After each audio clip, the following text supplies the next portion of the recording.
यः सर्वत्रानभिस्नेहः तत्तत्प्राप्य शुभाशुभम् नाभिनन्दन्ति न द्वेष्टि तस्य प्रज्ञा प्रतिष्ठिता।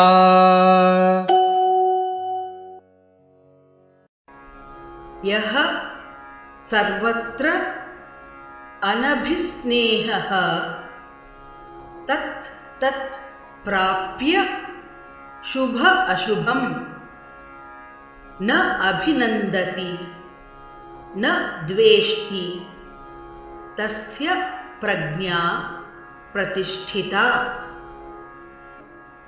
यः सर्वत्रानभिस्नेहः यः सर्वत्रानभिस्नेहः तत्तत्प्राप्य शुभाशुभम् तत्तत्प्राप्य शुभाशुभम् नाभिनन्दति न द्वेष्टि नाभिनन्दति न द्वेष्टि तस्य प्रज्ञा प्रतिष्ठिता। तस्य प्रज्ञा प्रतिष्ठिता।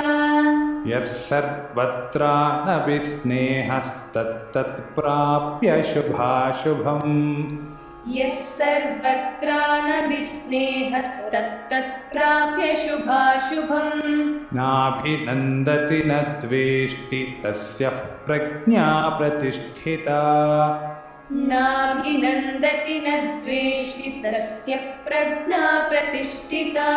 यः सर्वत्रानभिस्नेहस्तत्तत्प्राप्य शुभाशुभम् नाभिनन्दति न द्वेष्टि तस्य प्रज्ञा प्रतिष्ठिता।